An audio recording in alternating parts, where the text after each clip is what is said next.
from the historic Mayan Theater in downtown Los Angeles, it's Thou Shalt Laugh 3. Starring Lisa Alvarado, Taylor Mason, Leanne Morgan, Thor Ramsey, and Horace HB Sanders. And now, the man who still thinks his childhood dream of making the NBA is possible, the hilarious one and only Sinbad. What's up? How y'all doing? Cool, good. First of all, I want to start because this is a, I guess, Christian comedy, which I don't really know what that means, because Christians are just as jacked up as any other people in the world. We just have God who goes like this: you jacked up, I'm gonna let you in anyway. So God has got to have a sense of humor as what he puts us through. Think about it, because you become a Christian. See, my dad's a preacher, so I lived in a home that I know how crazy it can be to be a Christian. You know, because people think you're a Christian, like, oh, you're a Christian. Oh, dude, don't jump on me like that. We are messed up. We will fight. Christians will fight. Don't you read the Bible? You don't anger Christians. We smite, we smoke, we cut off heads, we roll over your village. We have a thing about us because this thou shalt laugh. God has a sense of humor because he gave us 10 commandments we can't keep. He gave us 10. Don't kill, don't steal, don't cuss. The best things in life, he said don't do. You can't kill nobody, because think about it. If there's no commandments, if your neighbor took your stuff, gone. Now your life moves on. But as a Christian, you got to go like this: I love you anyway, although you stole my stuff. Because you're trying to go to heaven. Think about it. If God had said there's no heaven, just when it's done, really. I mean, I get to kill people?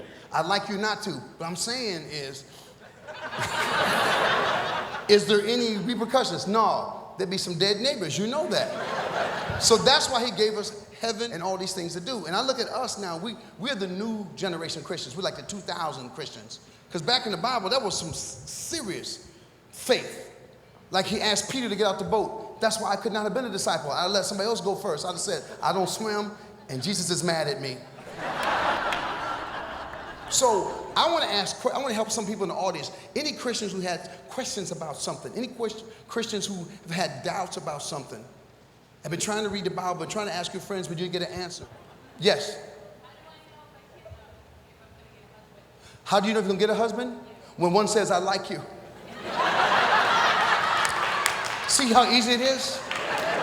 We thought it was going to be deep. You thought it was going to be deep. God makes it easy. When a man says, I love you, that's your cue.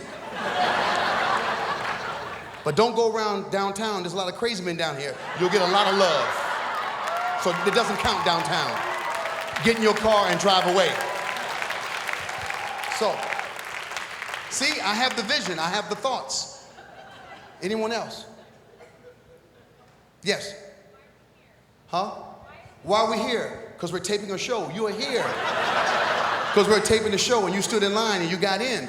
That is why you are here tonight. These are all good questions. Yes, shout it out. How do you explain the Trinity? It's 3. There's 3. Some people are confused by that because they think it's 4, but there's only 3. Anything else? Yes. Huh? Should a Christian own a Mercedes? If he can't get a Bentley, he should. It's how big is your faith? If your faith is only Mercedes faith, then that's all you should have. But you might not have gas. God might not give you gas. You have to be careful what you ask for. You got to ask for all of it. I like Mercedes and some gas money. We're healing people. Yes.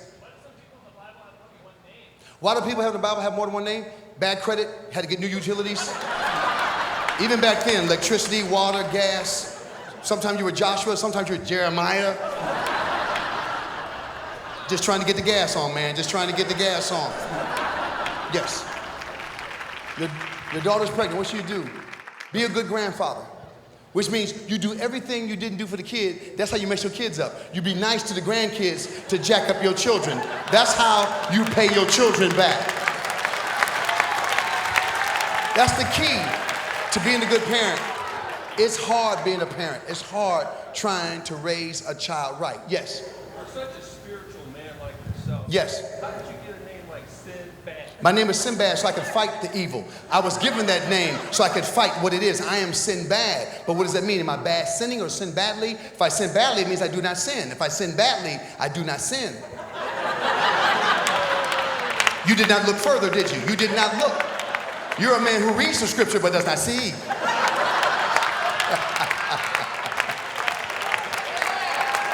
Y'all ready to get this show started?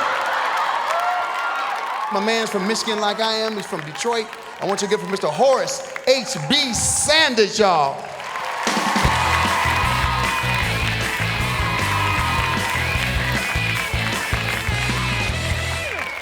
All right, how y'all doing? My name is Horace HB Sanders. I'm glad to be here. I was a little nervous that I wasn't gonna get the call for this show. This is the third season of it, This is the third production. And I found out Sinbad was on it. I was like, man, that's the black person on it already. But I found out he was light-skinned, I'm light-skinned. Together, we one dark black person. It's mathematics. It's funny to me. You better learn to catch up, enjoy yourself. I can't laugh for you. Woo, man.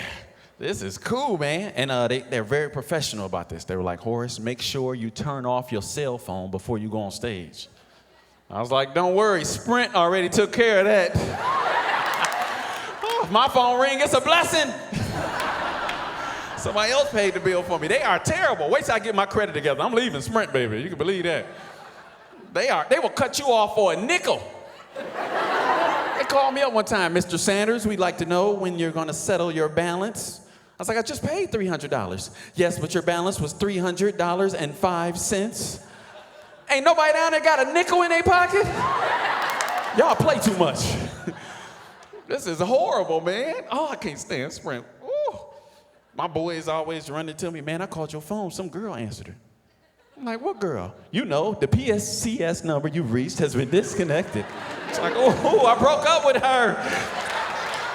She keep getting my number. Cell phone, everybody got cell phones now. You know what I'm saying? I was talking about my cell phone, everybody got one. I miss the old days. Remember pagers? Remember pagers? I don't even mean with voicemail. I mean with just the numbers. You had to punch in the number. People had to call you back. Remember that? Remember pagers? Man, you want to text somebody, you had to be sweet. You'd be like, 07734. Oh, that's hello. All right. That's upside down. They talking in tongues on this. Man, I'm trying to figure out something to wear too. You ever get dressed up because all your other clothes are dirty? Don't get bougie on me now. I know I ain't the only one. Your friends see you and get excited like, oh, you got an interview? No, I got to wash.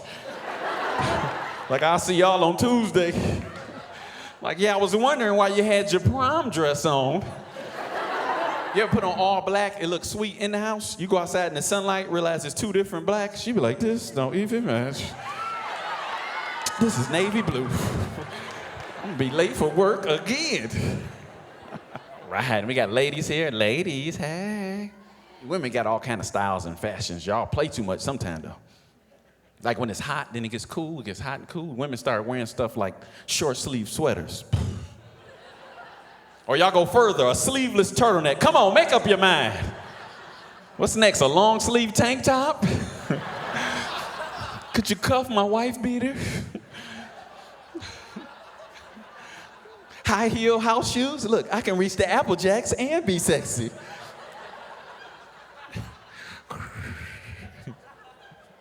You ever pour your cereal in the bowl, you go to pour the milk, and that's when it's only like that much milk? You're like, I got a bowl full of cereal with an ounce of milk. Let me rotate this.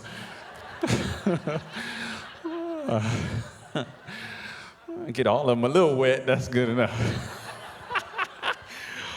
Or you ever go to eat it and you look at the date on the milk carton? It was like yesterday. You're like, how accurate is this? Maybe this milk don't know what day it is. Maybe this milk is from California. I got 3 hours more for this day. I got 3 more hours for this milk. Funny to me. And people start talking all the time. You Christians, I do a lot of shows, a lot of churches, and people are always like, you know, it's always some people, it's generally the older older people in the church, they be like, They always started like that, You know, ain't nothing good coming after They never like, I love you, baby. And those are the people I call extra Christian. You know what I'm talking about. You know how you go to get chicken at KFC, they got like regular, you know what I'm saying? A church chicken, they got regular, they got extra crispy. That's them extra Christians. You know what I'm saying? Always judging everything. I don't know, baby. Some people out there that's always negative. You know, everybody got a friend like that, don't you? Or at least you know somebody like that. That I don't mean negative sometime. You know, they having a rough day, rough week, even a hard month. Everybody out here knows somebody that's negative all the time. This is my rule. If you don't know nobody like that, then it's you we talking about. You being negative now with my question. Just, you know what I'm saying? Just, oh, wait, they even sleep negative. Hurry up and wake up. And they don't just be negative to themselves. They got to be negative with you. They negative spill over. You can come with, you know, something nice. Anything you say pleasant. I don't care if you're male or female. You got negative people. I call them player haters on both sides. You could be out walking through the park. You see somebody pushing a stroller with a little baby. You be like, oh, look at that little baby. Woody. And look, she laughing. She like me. She probably do that with everybody. Like you hater. Or ladies, you could be out shopping with your little negative player-hating girlfriend. Be like, oh, girl, look, these heels are so cute. I bet you they ain't got them in your size. You're like, why do I shop with you?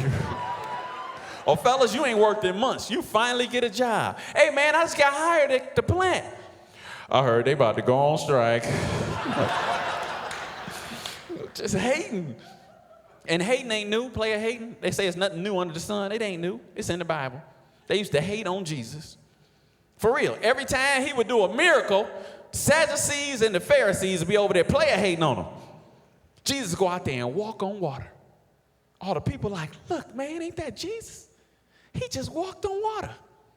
Here go the player haters. Man, that ain't nothing but some ice. Wait till December, I could do that too. Or Jesus fed the multitude. In case you don't know, that's a whole bunch of people.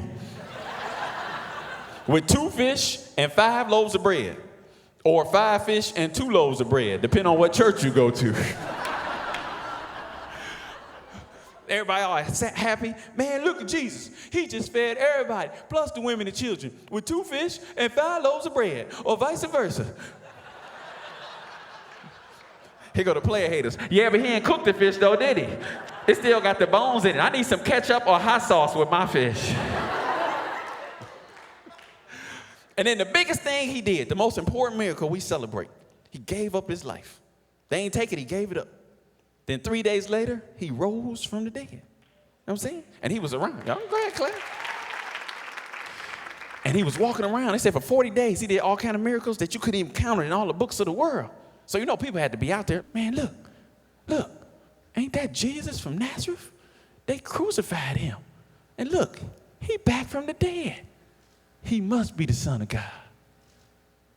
Here go the player haters.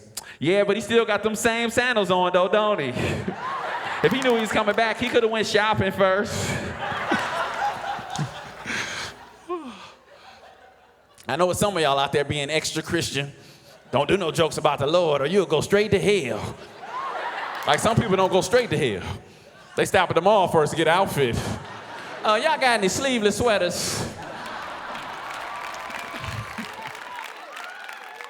We got any Jehovah's Witnesses here? Any Jehovah's Witnesses? Everybody get quiet. The fear fall across the room. We be scared of the wrong people. Think about it. This ain't even a joke. But how come when they come to our door at our house where you pay the mortgage or you pay the rent, you live there all the time, they get to your door, you hiding in your own house. They come to the door, you jumping behind furniture. Get down, be quiet. Don't say nothing. Hold the baby, keep them quiet. Turn that light out. Mama, that's sunlight. I don't care, turn it out. It's the witnesses. You scared in your house of Jehovah's Witnesses, people with suits on and books and papers. But let the police come to your door with the guns out, you'll walk up there and the wife beat, is there a problem here? Is there a problem? But I have some in-laws, I have some relatives that are Jehovah's Witnesses. So I like to learn about people. And it's things I didn't know. Like, I didn't know they don't celebrate any holidays. Did you know this? Like, no Christmas, 4th of July pad, no 4th of July, no Thanksgiving, no Halloween, no nothing. They don't even celebrate birthdays. I started thinking, man, next time they come to your door, don't run, just go to the door with a birthday cake. Because I can't just talk about people that's negative, that's the opposite side. Anybody know what optimistic means? Somebody tell me. It means think positive. It's a bright side to everything. It's all in your perception. You know what I'm saying? It's a bright side to everything. If you don't like your job, enjoy the ride to work. Get some music you like. Like, I'm gonna be late, I gotta hear the chorus. If you don't like where you live at, act like you're visiting. Keep your coat on. And talk junk. I'll see y'all later, I'm about to go. Like, where you going? You better wash them dishes. If you don't like your kids, act like you babysitting. I'll be glad when your mama get back. She said 9 o'clock, but you my mama. Can't I have a dream? I got 5 daughters. Look at that. They're all clapping like, ooh, somebody got more than me. 5 girls, man. And the youngest 3 are right behind each other. They all, they're a blessing, they're cute, but I didn't know how expensive kids were, man. Now, our oldest daughter was first born. I was so geeked to be a daddy. I was excited, you know what I'm saying? Because my parents are great. And I was like, man, that's my baby. I was like, the sky is the limit. I bought her Huggy Supreme diapers. For real. And I'd be like, that's my baby, change her. I don't want her wet. I don't want her bottom soiled. Man, I saw after like 3 weeks how often babies go to the bathroom, how expensive them Huggies is, man. After 3 weeks, I started saying, it ain't leaking yet, she's straight. See, baby, that make your legs strong. You gonna be walking before everybody. My one daughter, the second youngest, I never knew what the sex was till they were born, but we named her Micah. Now, that could be traditionally a male's name, but it could be a female's name. We didn't know at the time we named her that she would have a deep voice. She's 3 years old with a deep voice, but sweet and kind as can be. Good morning, Daddy. Daddy, I love you, Daddy. You the best, Daddy. Like, I love you too, baby. I'm gonna have to talk to your mama, see if she knew Lou Rawls a few years ago. This is ridiculous. You my daddy. And we gotta be smart too, being Christians, man. Sometimes, it's a lot of churches opening up. People open up churches. As long as you're teaching the truth, as long as you teach it from the Word of God, and you teaching what's right, that's important. That's the most important. But people got so many churches now popping up all over. They picking names, all kind of names. They just picking any name out the Bible. You can't just pick any name out the Bible. I'm saying the Bible's full of good and evil. We're getting all kind of church names now. Lucifer Baptist Church. I ain't singing in the choir there. Judas Faith Ministry. I ain't giving no offering there. Sodom and Gomorrah Baptist Church.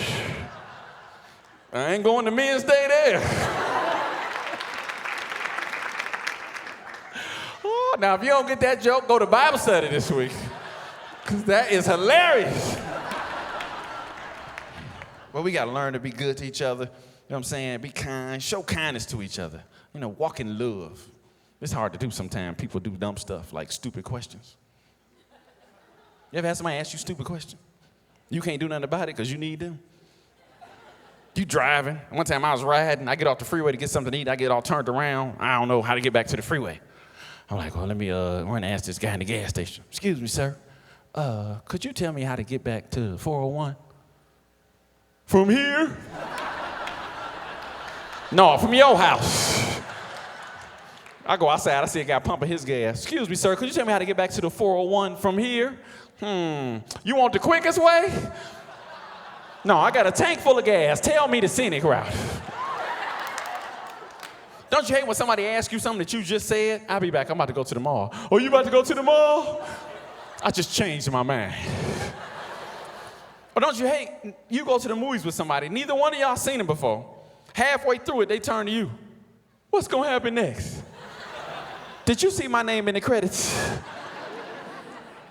I remember one time I was waiting at the bus stop, right? Trying to look as cool as I can at the bus stop. A complete stranger walk up, and men do this little head thing, you know. So, you know, I'm hard, too.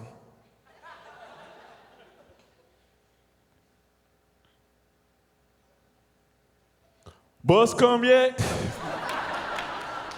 Yeah, but I told her to keep going, because I was waiting on you. They say laughter is good like medicine. You ain't got a job with benefits, you better get a funny friend. Work on your copay. All right, y'all, that's my time. I'm Horace HB Sanders. God bless y'all.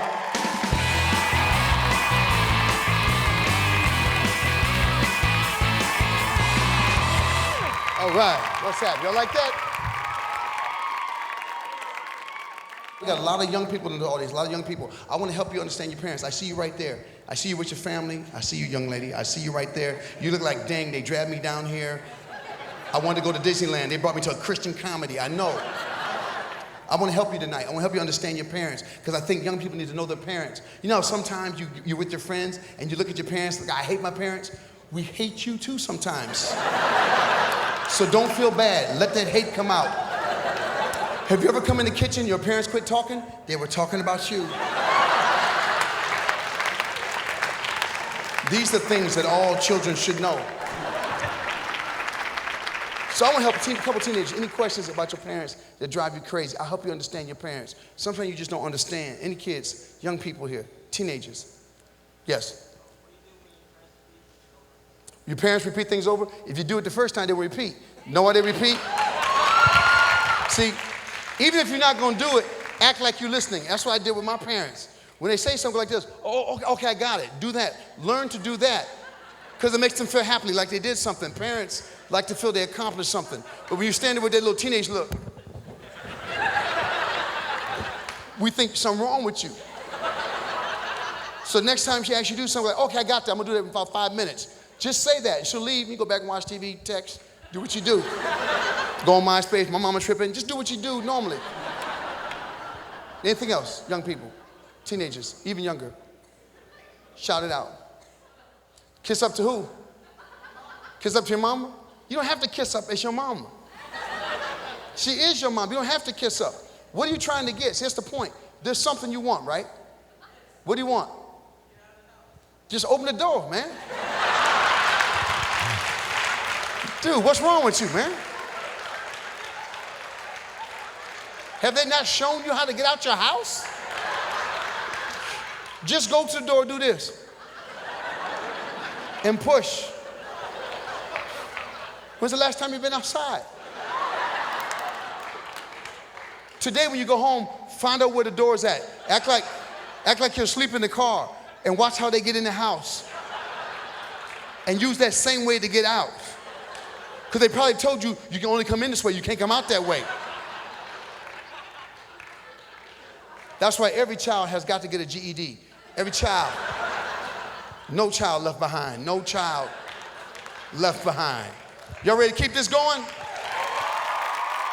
A very funny young lady, Lisa Alvarado. Please give her some love.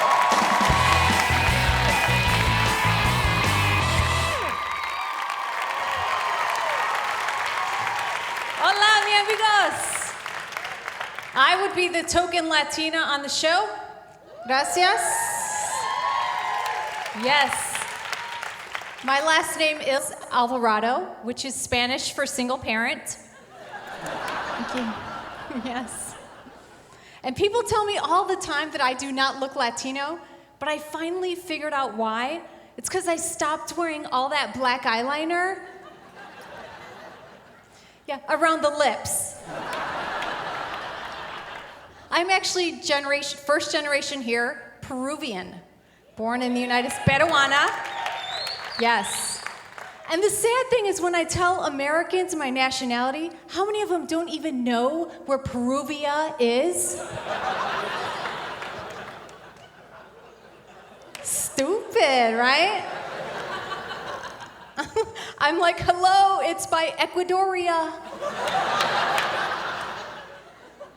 Now that is the joke that I use to gauge the audience intelligence, and some of you passed, and some of you not so much. All I'm saying is just go home tonight and study, seriously. Just open up a geometry book. That's all it takes. I'm not even the typical Latina. I'm like the black sheep in my family, just because I got pregnant in my late teens. Yeah. You know, I would not recommend teen pregnancy to anybody, but looking back, I wouldn't change my decision on that because God gave me this beautiful son who I adore, and now I have this relationship with Jesus Christ, which is amazing. Yes. Thank you. And we were poor. We really were, because I didn't have a career or a job. I mean, you know you're really broke when your only option left for dinner is to boil a macaroni necklace. So what I would do is try to convince my son that we were actually richer than we really were. I would take him to these parks in Beverly Hills, but I didn't fit in with the moms whatsoever. I mean, they're walking around with their money and accessories like their diamond watches and their Gucci sunglasses and their husbands. So my mom retired and she moved in with me, which is great. And it's also actually the law because I'm Latina. And now I'm also becoming my mother. I start doing everything that she's doing. Ladies, you know when you hang out with your mom, I'm embarrassed to admit, I actually washed a paper plate. We went to a buffet 2 weeks ago. I got home and opened my purse. There's a banana and like 50 Sweet and Low in there. Oh my goodness. And I'm trying to look for a good male role model for my son. And so my mother suggests my brother. Good idea, he's a sweetheart, but can I just say, he's not the sharpest tool in the shed. Here's a perfect example. He's babysitting my son for me. I get home at 10 o'clock at night. He's in the front yard with a flashlight and a piece of paper. I said, what are you doing? He goes, I'm helping the kid with his homework. Says here, how many centimeters in a yard? Okay. Which leads me to find a different role model, and so now I'm dating. And it's just hard to date, but I'm looking for that special guy, you know, just to share child support checks with. Kidding, I don't get those. Let's keep praying, huh? And just bad luck with men, I don't understand. I've lived in Los Angeles for 7 years. The longest dating relationship I've had out here was for a year. 1 year, that's it. Well, I mean, he left after 6 months. But yeah, stuck it out the other 6. I'm gonna make it to an anniversary if it kills me. So, I do have some great advice to impart to the women in the audience from my dating experiences. First of all, ladies, have you been on a date ever and the guy is physically pushy? Doesn't it bother you? Like you get uncomfortable? I have a line that works great. All you have to do is lean and shake his hand. Hi, Peter Pan. Welcome to Never Never Land. Right? Yeah. And also, it's really important to date a guy that wears really good cologne. My personal favorite is that new 401k. Stuff is yummy. And now I only date Christian men because I think that they can see things about my character and personality a little bit quicker. For example, I was out on a date with this guy. It was our 3rd date. We're out to dinner, and he leans across the table and says to me, I know what your spiritual gift is. I said, wow, that's really soon. He goes, you have the gift of singleness.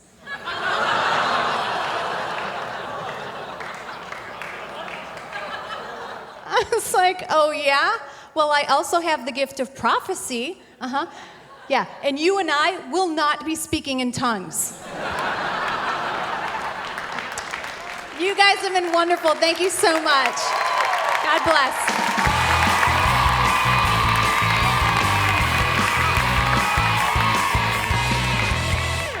Lisa Alvarado. No.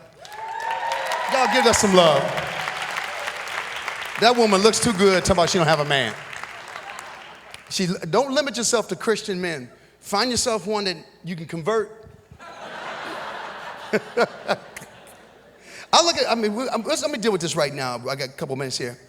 A lot of women, we're talking about like finding a man. How many women are looking for a man? How many women are trying to find a good man? Just trying to find a good man. See, the key is your standards are high and it's killing you. Fixer-upper. Think of a fixer-upper. I mean, you do it in real estate. You do it when you buy a house. You do it when you buy a car. You got to see the potential. Say a guy's missing a couple teeth. You can get him some teeth. Other women don't see what you see. You see a tooth where that gap is at. And then when you get him a tooth, your friends, where'd you find him? That was that toothless dude. And now he's never had an apple. He owes you. He's so happy to eat solid food. He'll fix your patio. He'll walk your dog. But don't give him permanent teeth. If he leaves, get your teeth back. Because you might need it for another man. Just try that. Remember that. The key to finding a good man is also to be a good woman. There are a lot of women who are looking for a good man, but you crazy yourself. Check your crazy meter. Always check your crazy meter. If you say, I draw crazy people to me, no. They came with you. You didn't draw them to you. They came with you. Just remember those are the things. So now we're going to keep this going. We got another comedian, very funny. You're going to like him too, Mr. Thor Ramsey. Give it up. All right, thank you. Oh, please sit, please. Sit, come on, sit. Don't worry, we'll edit in footage of standing later, because we got it. So we're going to use it. It's the magic of television. I want to thank Indiana Jones for allowing us to tape in the Temple of Doom here. Roller coaster rides for everyone after the show. And make sure you get your complimentary monkey brains on the way out. So I was at a restaurant the other day, leaving the restaurant, not even a mint basket. And mints are vital, are they not? They are vital, because not everyone carries mints. That's why your most practical mints are Tic Tacs, because you can load them in BB guns and shoot people with bad breath in the mouth. Jim, what just happened to me? You've been breathalyzed. So they got a special candy for people with bad breath. They got no candy for people with BO.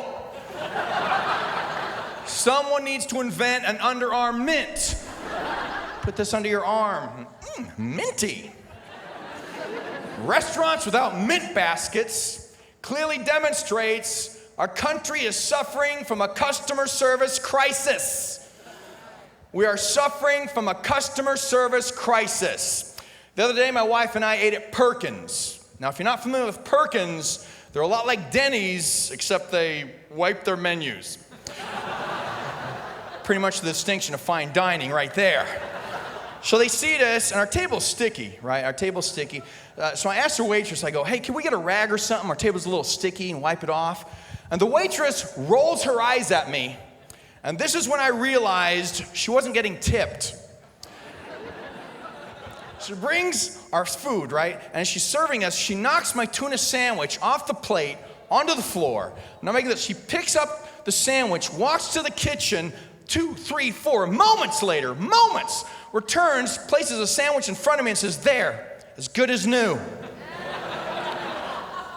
Now, I know these rules don't apply to everyone, but 2 of my rules are, I don't eat food off of floors, and I don't lick doorknobs at truck stops. Those are just I don't want to force my beliefs upon you, but I apply those things to my life, because they're very similar. And then I notice there's a hair on my plate, and I'm like, there's a hair on my plate. She picks it up and goes, don't worry, that's not from the floor, that's mine. But we're suffering from a customer service crisis, I believe, because we have an entire generation now They've grown up without customer service. They don't even know it exists, and somehow they have all the jobs. And they all have the guitar center attitude, which is pretty much, why should I help you when one day I'm going to be a rock star? There's another example. Actual footage. I'm at Taco Bell. Because if I can't get good customer service, at least I can get authenticity. I asked a young man behind the counter, hey, what's the difference between a regular gordita and a Baja gordita? And the kid actually does this. He actually does this. He looks at me, he goes. Then he just continues to look at me. He doesn't look for help, to ask a manager. He just looks at me and says, hey, pal, maybe you should order food you're familiar with. Try a taco. Now that is just laziness. I swear a lazy person can sleep for 12 hours. They will still get upset when you wake them. What'd you wake me for?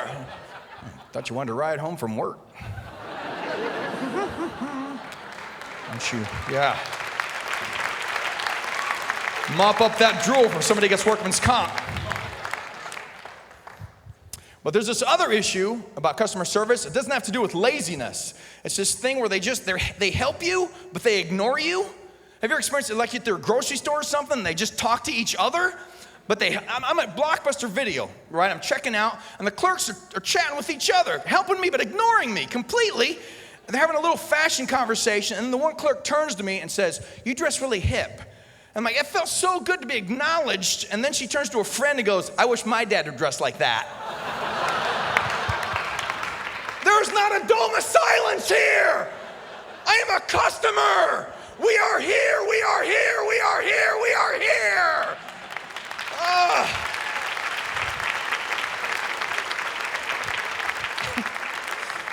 And you ever walk in 5 minutes before some place has to close and see the look on their face, like 5 minutes before Subway's shutting down, they're like, no. I thought you locked it. I thought you locked it. Oh, man. You're like, can I get pickles on that sandwich? We put them away already. We put the pickles away. So this is my solution to the customer service crisis. And if we all participate in this idea, I think we can defeat it. So here's what we do. The next time you experience bad customer service, don't ask to see the manager. Ask for an application. Fill it out, get a job there, work your way up to manager, then fire them. Exactly. I travel a lot. Not a sightseer, though. You know, people are always like, you should see our city. I'm like, seen one. I bet there's a Starbucks. There is. But I was driving through Arizona, and I stopped at the Grand Canyon. Now, I will say, if you're driving through Arizona, you should stop there and see, because not every city has a big hole. So that is something to see. And this is a true statistic. I found this out. Every year, 6 people fall 1 mile to their deaths off the edge of the Grand Canyon while they're, how should I put this, marking their territory. Men, I should clarify, men. If that statistic included women, it'd be much higher, because there's a whole different balancing act going on. But I'm thinking to myself, if you're gonna treat one of God's 7 wonders of the world like it's a toilet, he's gonna flush you. And that could be your brother pulling that stunt. When he falls to his death, you're gonna laugh. Jimmy! He's got no pants on. All right, second issue of the evening. I'm on a campaign to eliminate Valentine's Day. I will have a petition in the back you can sign. Valentine's Day must go. I've been married for 15 years. This Thursday, I am out of ideas. I got nothing left. I got nothing. Every year it's the same flower candy cards. Candy's flower cards. That's it. That's all there is. And you can't get her candy, because then it's your fault. So you can't do that. And try a florist. Call up a florist. Yeah, give me her best arrangement for like $20. Yeah, exactly. Hey, honey, how'd you like your seeds? I picked those out myself because they fit in the card. One year I shopped. I went to Victoria's Secret. A store makes me nervous. I don't know about you. I got to pace out in front of that store for like 10 or 15 minutes before I get the courage to walk inside. And once I get inside, I got to walk around 10 or 15 minutes before I get the courage to try anything on. So I'm sweating it. It's a confusing store. It is. The lady helping me goes, is your wife an A, B, C, or D? Well, I know she's not failing. She actually asked me, she goes, what did you have in mind? What did I have in mind? Man, why do you think people shop here? What did I have in mind? Well, we're Christians, so I thought I'd get her a Miracle Bra, you know.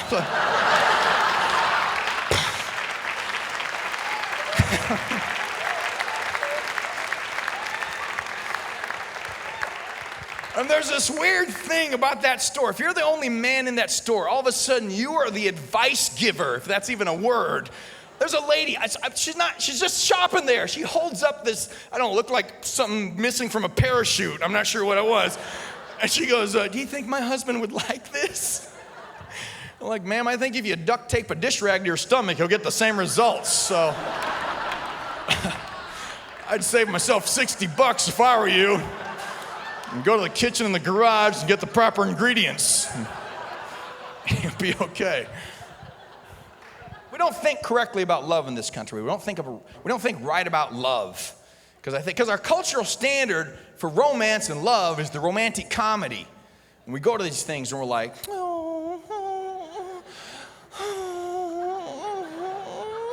then you go home to your life. It's you again! Your life's never gonna be like that. They don't show you the guts of life, the reality of life. You never see Meg Ryan with a pair of tweezers pulling the hair out of Tom Hanks' ears. They don't show you that. Whereas my wife takes a pair of tweezers, pulls the hairs one by one from my ears, something I find painful and unnecessary. She wants to make sure she's being heard, I guess. They don't show you that. Yeah. They don't show you what ruins an intimate moment. You know, when you're nibbling on someone's ear and you taste wax. They don't show you that. I love you. They don't show you the guys who clean their belly buttons and then smell their fingers. They don't show you that. Let's be honest, folks. Come on. Something many men, including myself, enjoy doing. And I'm not sure why. That's a comforting smell. It's like umbilical therapy. Oh, yeah, those were the days, man. Float and get fed. That's when life was simple.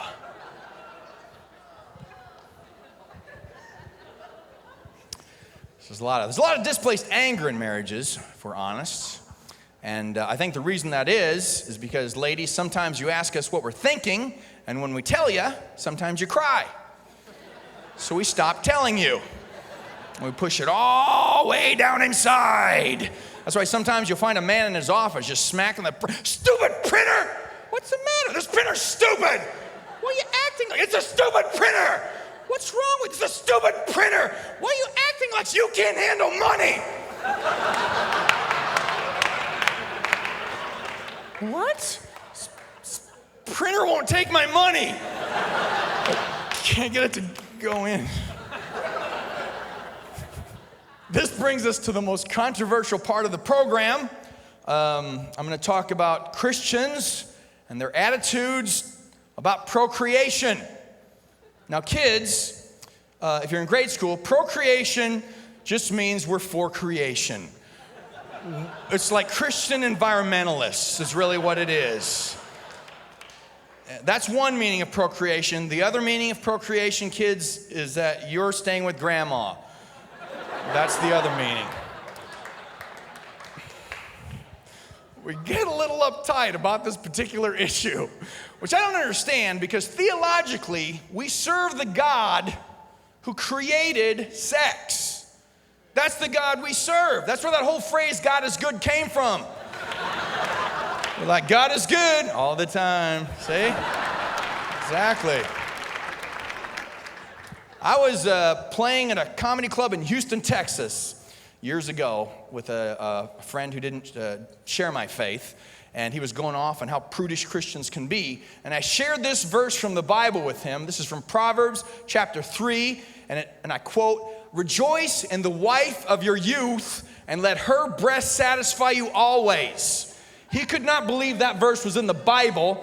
I had it memorized because I am standing on the promises of God. That's right. I am not just a hearer of the word, I am a doer of the word. And I love practical application. Honey, let's have a Bible study. Come on.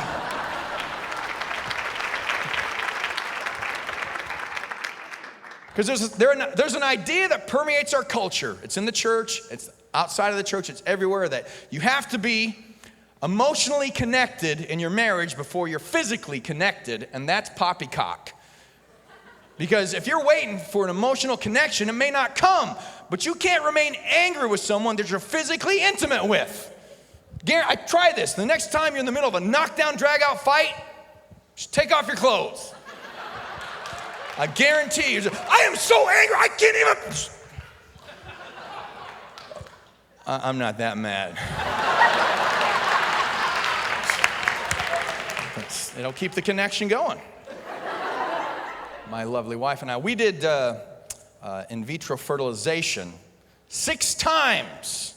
Now, if you're not familiar with in vitro fertilization, it's just a scientific way to have babies that's not as fun. So,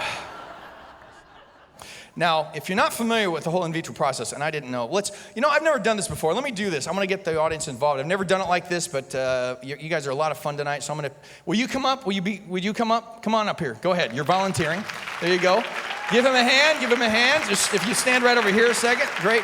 And then you right here. Will you help me out? Come on. Come on up. Give her a hand. Here we go. Come on. All right, help you up here. There you go. And you stand right over here. Now, what is your name, young man? Jesse. Jesse, and what are you in high school, college? What are you? School. What year are you? 10th. You're perfect. And what is your name, ma'am? Maria. Maria. Okay. Now, generally people ask me, what's the primary difference between natural pregnancy and in vitro fertilization? And that's what I'm going to demonstrate with your help here. Okay. So I use the analogy of a junior high school dance. And I still say junior high. I know people say middle school. I refuse to say middle school. There aren't hobbits involved. It's junior high. Okay. Stop calling it that. All right. Here is natural pregnancy as a junior high school dance. Okay, you got a nicely decorated gymnasium over here, like this is a gym. And over on this side of the gym, you have one 8th grade girl, okay? Because they only let one girl come to the dance every month. Okay. Now, on this side of the gym, you have 2 billion 8th grade boys, okay?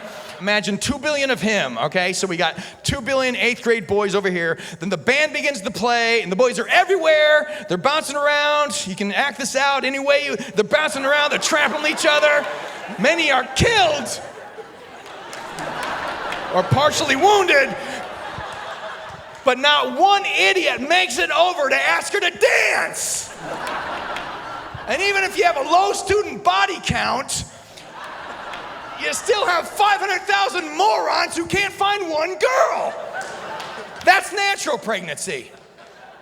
And all this takes place underwater, by the way.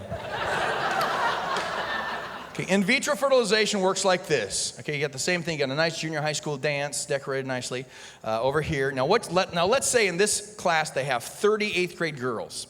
What they do is they take 26 of the girls and they freeze them. Don't worry, their parents have signed permission slips. Okay. And then they put 4 girls out here on this side of the gym. Over here you have your 2 billion 8th grade boys, but you have a teacher take the boys by the hand, walk them over to the girls, and say, "Now dance!" And that's how babies are made. Hey, give these guys a hand. Give them a hand. Thanks you very much. My name's Thor Ramsey. You guys have been amazing. God bless you. Good night. All right. Sit.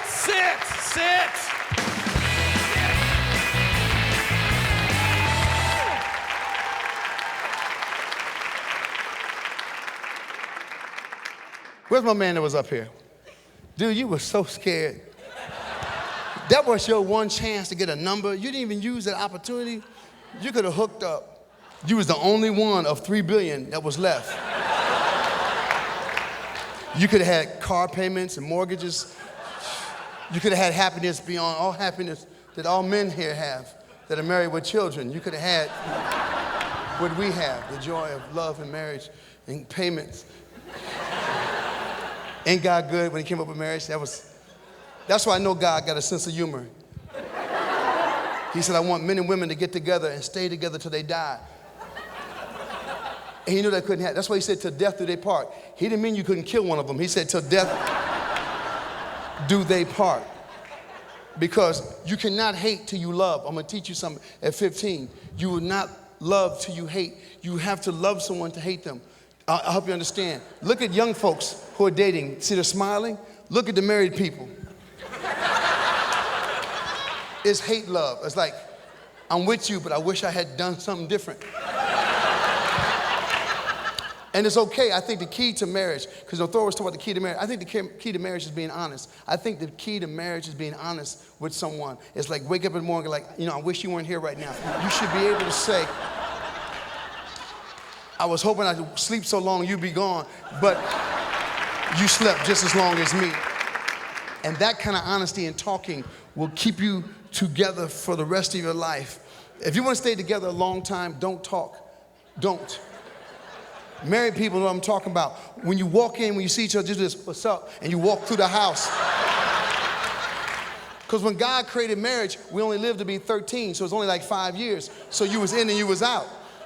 Say if you lived to be 80 or 90, that's 70 years with somebody. That's too long.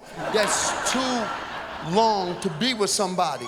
The only thing you got left is to outlive them. That's the only thing that keeps you there is I will not die before you. I swear. You will die before me. You will be in the bed next to me dead, and that's my victory. And sometimes you just fool them. Ha ha, still here. And if you stay married long enough, you become one person. One can see, one can hear, one can walk, one can use their hands. You have to go to movies together. One watches, one listens. You need each other. One goes to the bathroom, you miss half the movie. That's marriage. I hope you find somebody. I know you can't wait now after I broke it down like that. All right. This is a very, very unique young lady. Those who have never been to the South, don't understand the South, you're about to get an education in the South. So let's give a hand up for Leanne Morgan, y'all. Leanne Morgan. Thank y'all so much. Thank you. I'm tickled to death to be here. Some of y'all got looks on your faces like, oh my gosh, we got tickets to hell. Well, yes, you did. I'll tell y'all a little about myself. I want to be hip. I want to be a hip mama. And I don't realize how unhip I am until I get to Los Angeles, California, and everybody's hip here. But I want to be hip. I don't want to be a goober mama. Have y'all seen the goober mamas? The mamas that wear blue jeans up their armpits, I don't want to be like that. So I went to the Gap to get some low-rising blue jeans. Have you girls bought pants in the last 5 years? Oh my goodness, terrible. Okay. I went into the Gap, this beautiful, darling little 19-year-old heifer brought me in a pair of blue jeans to try on. I did. Okay. The zipper, honest to goodness, was about that long. And they hit me about right here. And I said to her, I said, is my stomach supposed to be hanging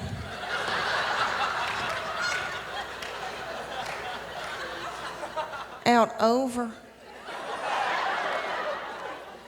my blue jeans? It looks like a small purse.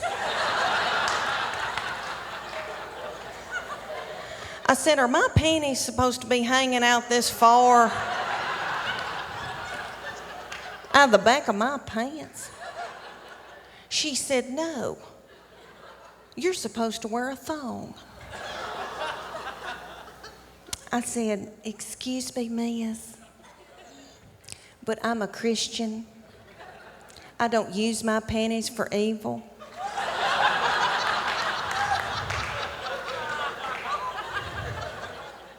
I said, do y'all sell any sweatsuits? She brought me out this shiny velour number. I bought it. Now I look like P. Diddy. Did y'all know there's size 0 at the Gap? There's size 0 at the... You know what I think? I think if you don't get a number, you don't need to be in there. That's what I think. You know where you need to be? At home in your baby bed. That's where you need to be. And let your mama shop for you. At the Jamboree. Or somewhere like that. My husband and I met in college while he was stalking me. You girls know what I'm talking about, don't you? He was on fire for me. He bought me presents for no reason, no special occasion. He asked me to marry him every day. Well, I did.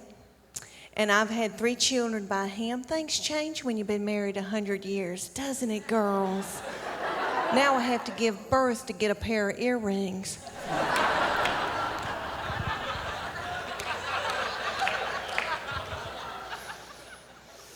We were at the University of Tennessee, Knoxville, and when we met, and I was getting my undergraduate degree, it took me a long time because I'm really fun. And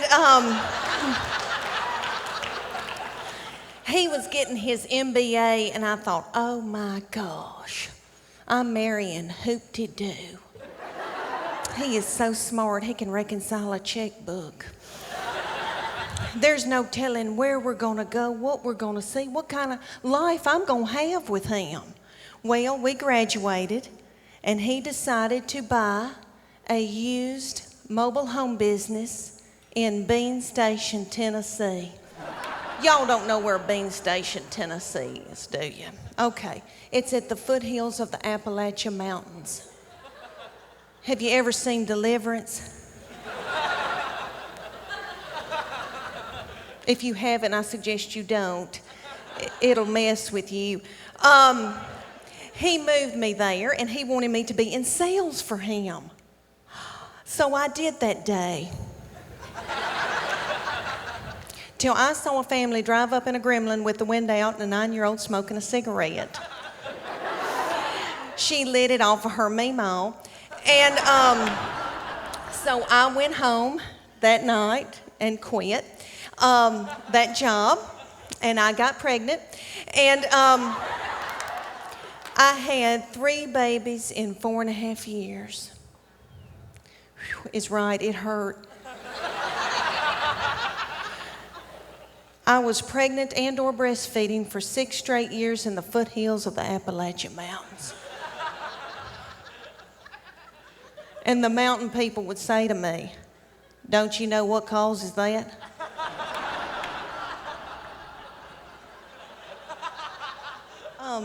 I noticed here in Los Angeles, a lot of little girls have on low-rise and blue jeans. Good for y'all. I'm tickled for y'all. Good. I say, let your little light shine. As long as you can, let it shine. When I see those darling little girls in the audience, I like to share with them what their future is gonna be.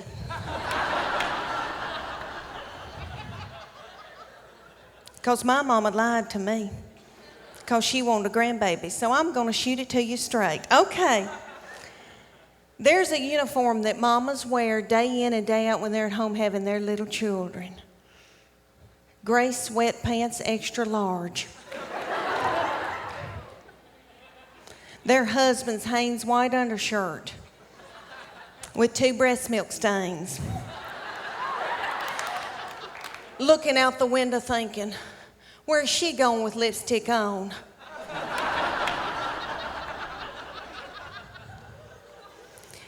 I'll never forget the day that I found out about my baby child. I have 3 children that I'm in love with, and my little baby child, that day I knew something wasn't right. I didn't feel good, and I thought, oh my gosh, what in the world? I don't feel good.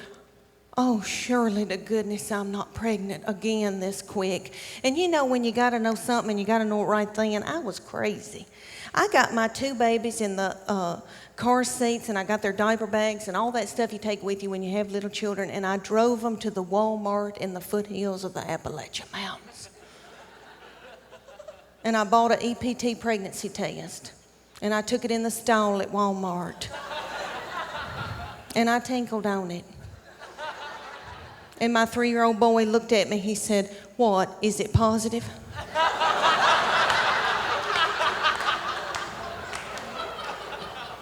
And it was. And so I got him in the car and I drove home just as fast as I could. And I called my husband at work and I said, "You're trying to kill me, aren't you?"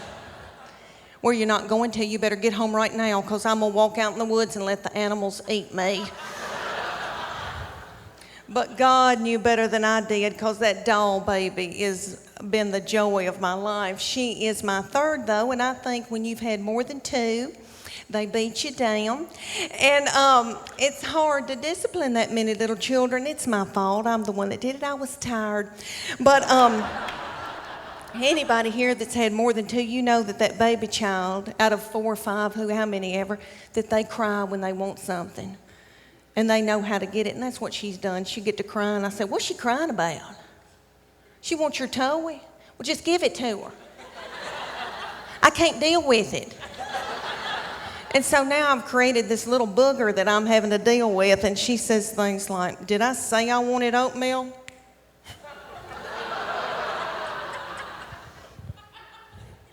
But she's a funny little somebody, let me tell y'all. She's 10 years old, and she loves office equipment. She plays office all day long, every day in our house. She sets up little offices throughout our house with old, broken down equipment and cordless phones and stuff like that. And we spy on her. She'll be working. She'll pick up the phone. She'll go, "If you can't get that order in, I'm going to take my business elsewhere." And you know when a child has a birthday, how mamas will call you and say, "What's she into? What can I get her?" And I said, "Well, she needs office supplies." My middle child is 12, beautiful, athletic, smart, cares about school, precious. Precious child, and has been very responsible, and she's needed to be, because I've had to go out on the road some doing comedy. And years ago when I started, I told her at about 7 years old, "Mama's going to Nashville, and I'm going to be gone for 3 days, but your daddy's going to take care of y'all." She busted out crying. I said, "What's wrong?" She said, "Don't leave us with him. He doesn't know where the food is." So she's always been in charge, but she's 12. Going into 7th grade, and y'all, she's going through puberty. And she can't help it that she's crazy. She's mean as a snake, and we're scared to death of her. All right, I'll give y'all an example. I'll be in the pickup line at school, and my children go to a really small school, and the mamas wait out in the vehicles. All right, I see my girls coming out every day, and they're in a good mood. I saw it. I saw the look on their face. And they come out and they're goosing each other and tickled, and then they wave to the teacher and the principal. "Bye. Oh, see you tomorrow." Okay. Then they come over to my minivan. "Get in, shut the door." My 12-year-old take her backpack, sling it, hit me in the back of the head with it. Every day she says something like this: "I'm starving to death. You don't have a piece of cheese in this car? Your driving's making me car sick." She can ask me some of the craziest things. One day she said, "Did Jesus ever have head lice?" How do you answer something like that? I said, "Well, baby, if he did, I know he healed it." And then My girls will be whipping each other in the back seat, knocking and banging. You can hear flesh hitting and knocking and all that. Then my sweet boy will come out and get in the car and he'll say, you know, they're building a new Home Depot up on 281. Just as easy going. He is about to turn 15. He has never sassed me. People say it's coming. I don't believe it. Because let me tell y'all about him. In 6th grade, he was this little bitty round, little bitty boy in husky breeches. And overnight, he just shot up into this tall, thin, beautiful man. But he had hair under this armpit. This one he didn't. But he had this little girlfriend. And they kissed on the lips. Nearly killed me. I tried not to act shocked, but he came home and told me, and I said, okay, baby, that's normal. God made us all sexual beings, and this is normal for you to have these feelings. But baby, let me tell you that if you start, holding hands, that could lead to, putting your arm around her. And then before you know it, it leads on to something else. And he looked at me and he said, Mom, she and I prayed about this. We're not going to let anything happen like that. And I said, you angel from heaven. I believe you. And then all I could think of myself is some of the nastiest things that ever happened were at the Adams United Methodist Youth Fellowship.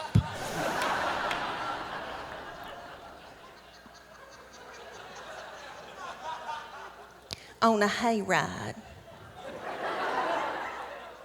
It did for me. Did it for y'all? I was on fire about hay. I wish I was now. I could get a new purse out of that. What kills me, all right, we're very active in our youth group and in our church, and I just want to know who was the fool that came up with the lock-in. What is a lock-in? Oh, let's get all the hormonal teenagers together. And let's put them in the church. And let's shut the lights off. And lock it. Maybe somebody will end up pregnant. Are y'all with me? I don't get that. My husband feels pretty good. He's a little grumpy because he's got to make a living for me and all these children, and we don't turn the lights out like we're supposed to.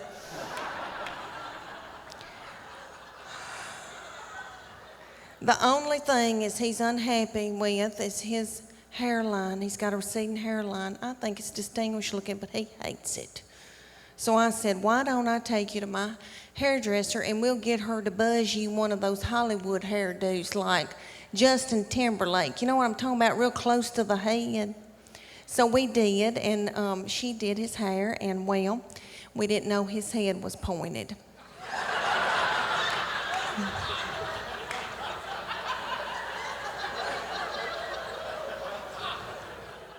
And he said, I look like somebody.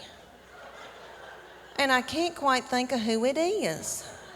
And I said, is it Bull on Night Court?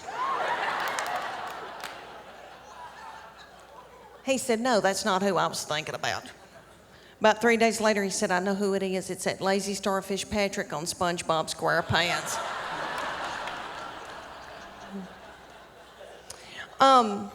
Oh, y'all, before I get out of here, I want to tell y'all, share with y'all my Sunday morning. This is how my Sunday morning goes. All right. I get up before everybody else so that I can get ready for church. So I go on and blow my hair out, put my makeup on, my pantyhose, my dress. Then I get my 3 little children up and I get them dressed and fed all by myself because my husband's retarded.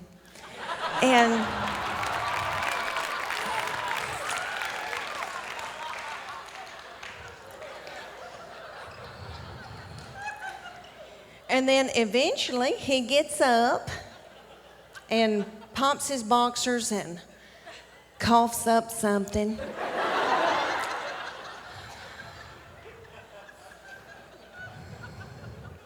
And he starts flaring his nostrils at me.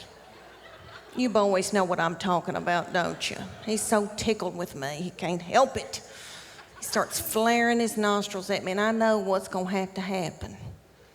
And it's up to me. If it's a good Sunday, we'll get to go eat chicken after church. If it's a bad Sunday, we'll have to drive all the way in the minivan while he cusses to church. It's up to me.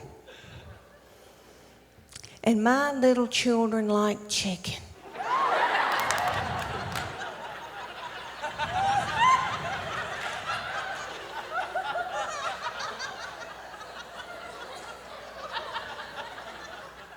And I like to think of myself as a good mama. So I say to my husband,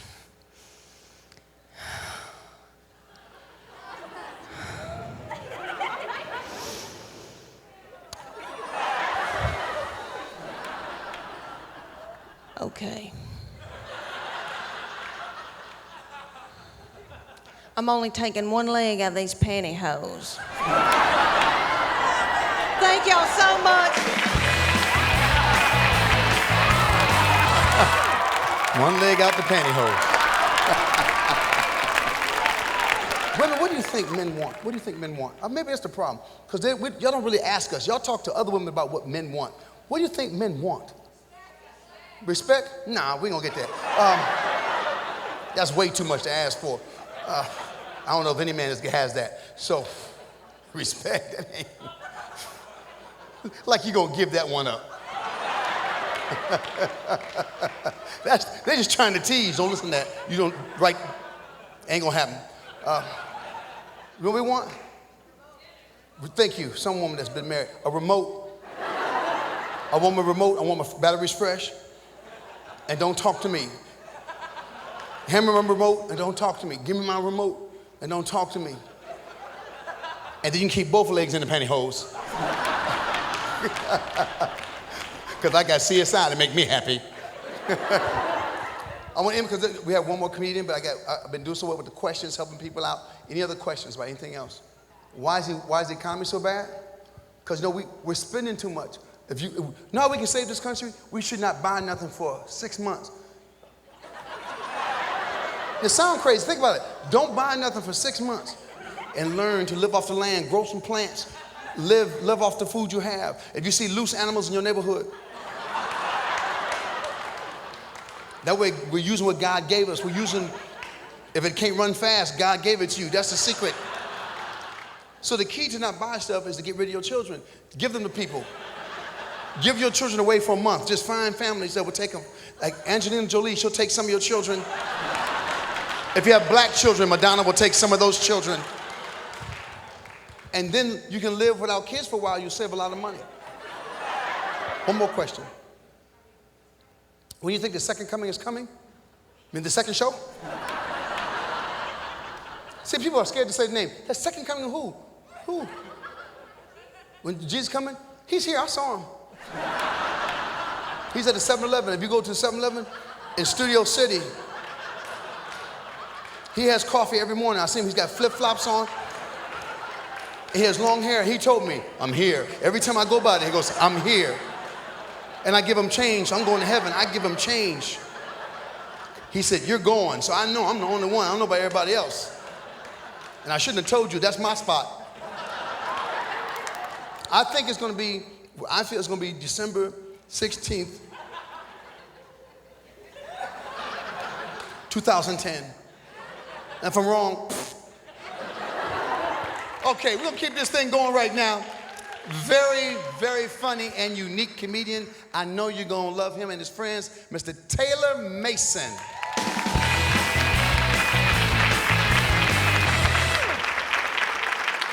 Hey. Oh, I'm glad to see you guys too. Thank you very much. How about Sinbad, huh? All the acts? What a night. And I'm thrilled to be here with you guys. I'm glad you're here. I brought all my toys. I never go anywhere without my toys. This is my buddy. I know. You okay? I feel good. This is my buddy Robert. He's a lamb. What do I do? I need you to grab wool and pull. What? Grab wool and pull the lamb on my hand. That is disgusting. That's it, just pull.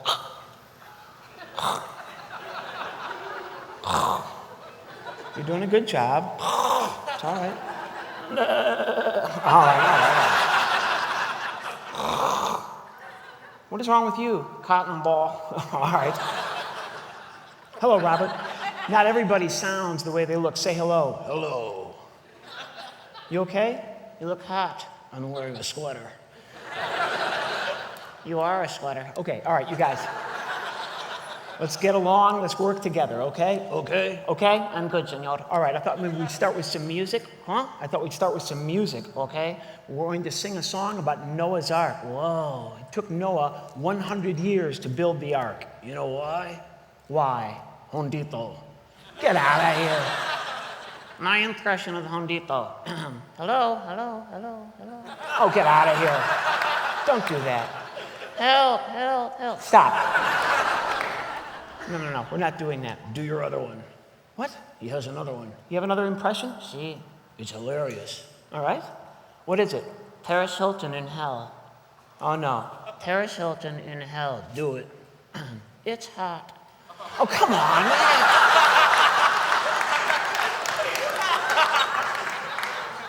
I told you. Whatever. That's not what we're doing. We're singing a song about Noah's Ark, and there were 2 of every animal on the ark. 3 pigs. No, there were 2 of every animal. Tres cochino. No, listen to me. 3 pigs, senor. No, there were 2 of every animal on the ark. Ducks fix the ark. Ducks did. Yep. How do you know? Duct tape. Get out of here, man. Stop it. Here we go. Ready? Who starts? I'll start. Stop. Still listen to me. God looked out at the briny sea. He beheld the evil of the sinful man, declared he would Destroy the land. So he spoke to Noah. Noah, stop. God said, Noah, build an ark. I want you to build it big and strong. Build it 300 cubits long, 30 high, 50. I have a tattoo.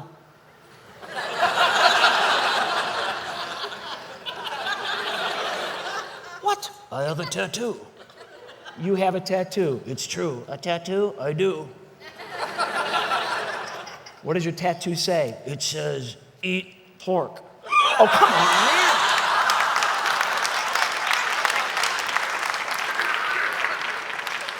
Now look. No. Paco, senor. It's okay, senor. I know, you're scared. No, you need deodorant. Oh, get out of here. Well, after God told him what to do, Noah began to cut and hew. the ring on the handle was judgment. The ring and the saw said, "Sinner, repent." For 100 years they had it installed, building that ark by the grace of God. And after the foundation was laid, they hewed the timber, and the ark was made. Then he called them the animals, 2 by 2, The pig, the lamb, and the kangaroo. And then he called on Japheth, Sham, and Ham. who? Ham. Who? Ham. Noah had a son named Ham. I told you there were 3 pigs. Oh, get out of here. You sit here. What do I do? You just stand right there. I will just stand here, senor. Are you okay? I am okay. All right. These puppets can be anything you want them to be. On my left hand, he's Robert. I put him on my right hand. He's a whole new puppet. Hello. Hello, who are you? Brittany. Brittany? Brittany Shears. Oh. Amazing grace, how sweet the sound. You sing better than I do. That's because women are superior to men. Oh, really? Mm-hmm. Go, girl, it's all good. Hey. Why are women superior to men? What's a woman's best friend? A woman's best friend is a diamond. What's a man's best friend? Yeah, okay, all right. A dog. No, a TV remote control. Oh, come on. Stop. Here, you sit over here. What? You sit next to Paco. Hola. Are you okay? Yep. Wait a minute. What's wrong? Who are you? What do you mean? Are you Robert or Brittany? Yes. We are. Okay, fair enough. The puppets can be literally anything they want to be. It kind of comes from where I grew up. I'm originally from Illinois, born and raised. I went to the University of Illinois in Champaign-Urbana, where I double majored agriculture and communications. Right? I can talk to the animals, perfect. You know what I learned in graduate school? You can sell anything in America. You could sell anything in America. You could put gravy in an aerosol can. People would buy it. You give it the right name and a nice package, there'd be people in the store. Hey, look at this. It's gravy. It's all in the name, you know? Domino's Pizza. Here's a joke to take home and use. All right, that's what we do. We share our gifts. Joke to go. Okay, take this home and use it. Domino's. Next time you order Domino's, make sure you're getting Domino's. Call them up and order 10 Domino's pizzas, one at a time. Call them up, order a pizza, hang up. Call them up, order a pizza, hang up. Wait 30 minutes. There'll be 10 Domino's pizza delivery guys lined up right outside your front door. Push the first one. If they're really Domino's, they'll all go down.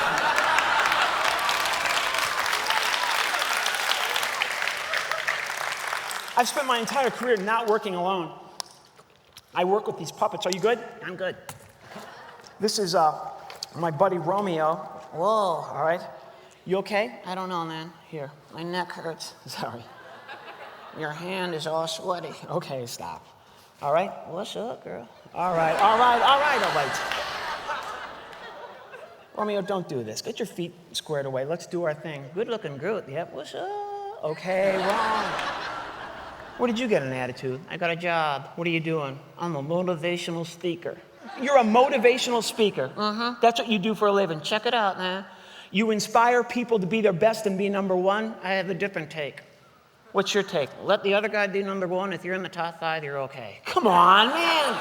No, that's not what people want. What do you mean? People want to be successful. You want to be successful, you want to be number one. No, the second letter in success is you. People want to get out of bed in the morning and make things happen. I say sleep in, let them do the work, you pick up, you're okay. Come on, man. Early bird catches the worm. The worm that sleeps late doesn't get eaten.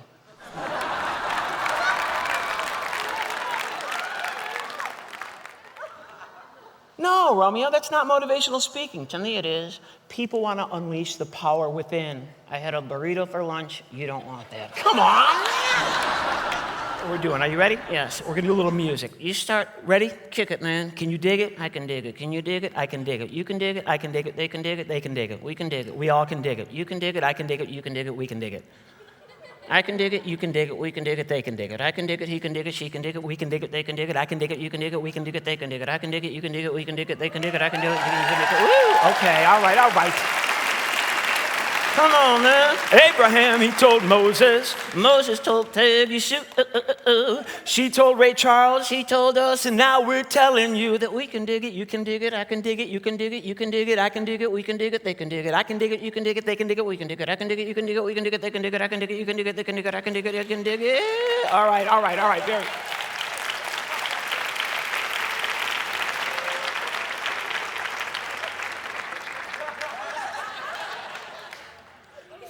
Fine.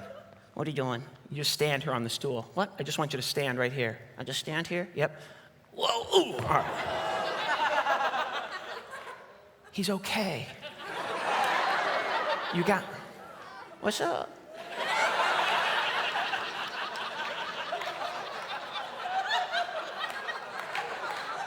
How you living, girl? All right.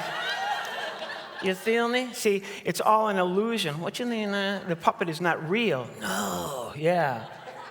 But I got it going on, All right, whatever.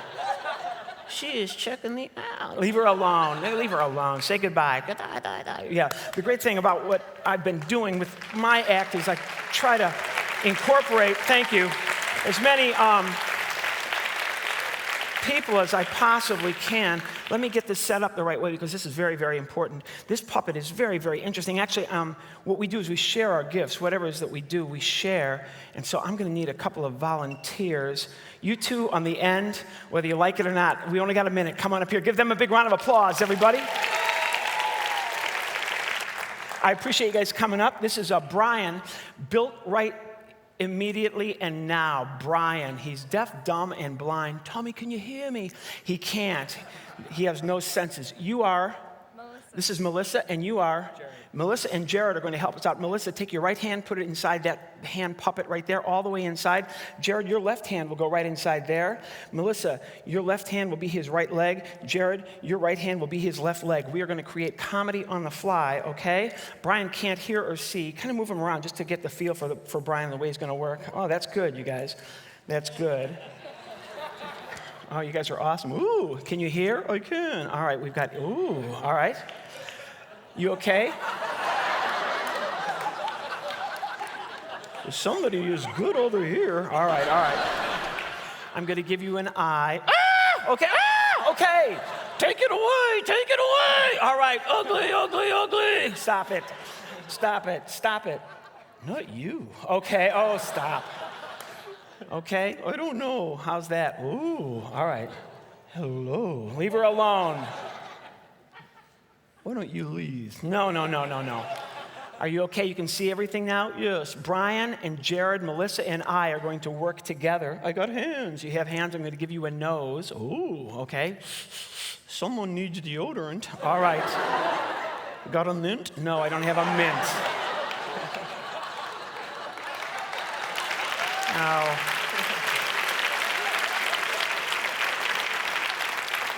leave him alone. That's Jared. Hello, Jared. You've lost a lot of weight. All right. You are hot. All right. Here's some hair. Ooh, okay. How do I look? You look, oh, all right, good. Jared, get into it. I like that. All right, good. Am I naked? Yes. Ah, okay. Cover me. Okay, all right.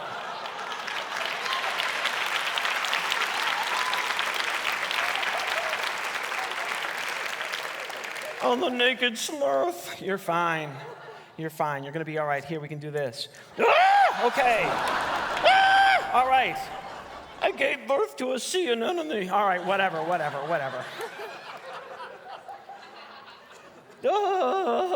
right. Who are you talking to? Her, who, her. All right. And I'm glad about it. All right. You need to use your hands. Can you use your hands in any way? Yeah, sure, I can. Oh, yeah, all right. Oh, okay. Oh, that's good. Oh, that's nice.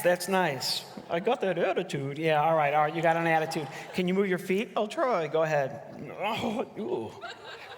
There I go. All right, yeah, I'm coordinated. All right. River dance. Okay, all right.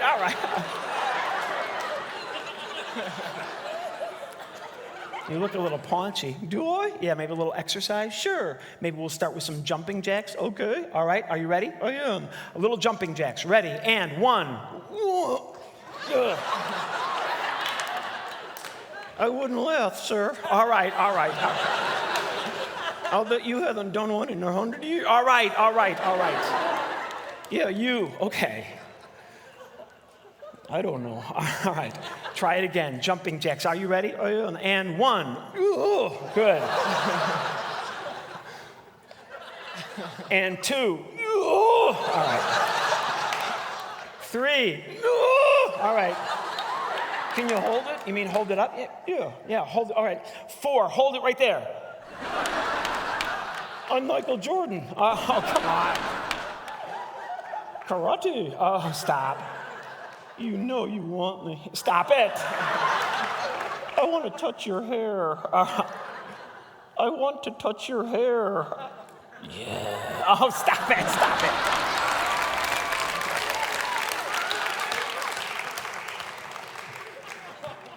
We're going to do a song. What's the song called? It's called the Hokey Pokey. What? The Hokey Pokey. They know it. It's very simple. You follow my vocal instructions. Do you understand? I do. Are you ready? Yes. All right. Now I'll sing it. Oh, all right. I put my left arm out. I put my left arm out. Good. I put my left arm in. I put my left arm in. Good. I put my right foot out. I put my right foot out. Good. I didn't put it in yet. All right. Thank you. Okay.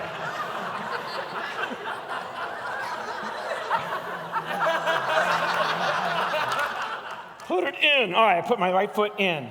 Now I do the hokey pokey, and to do that, you take one finger and just spin it around like that. Do you see? Just spin one finger. There's one. Okay. Let me try this one. Okay. That's good. Do one on each hand. All right. There you go. Spin just the finger. All right. Just the whole hand is good too. Okay. All right.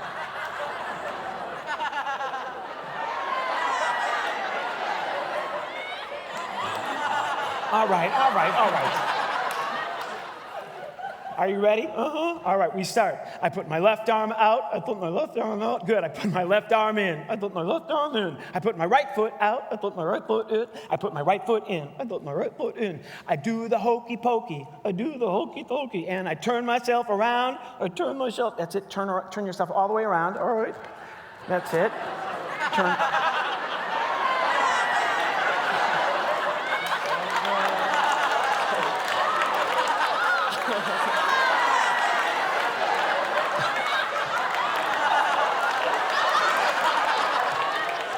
That feels really good. All right. Here, maybe we can do this. Maybe here, we'll just make a new puppet. Oh, okay. It's like being born. All right.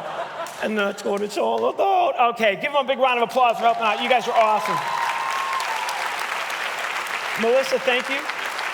Great job. Are you okay? I don't know. All right. You've lost everything but your hearing. Can you sit here? I'll just sit. All right. Ooh.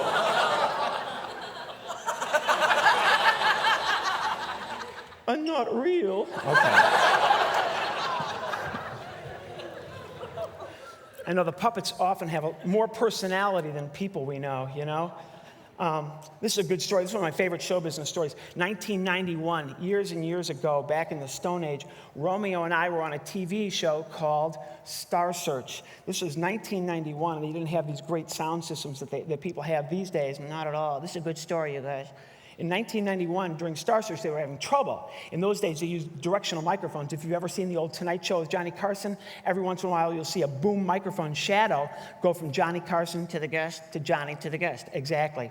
During rehearsals for Star Search, they were having trouble. Tell them the lie. They could hear me perfectly, but Romeo, no sound. Tell them the lie. The boom microphone operator was moving the microphone from me over to him.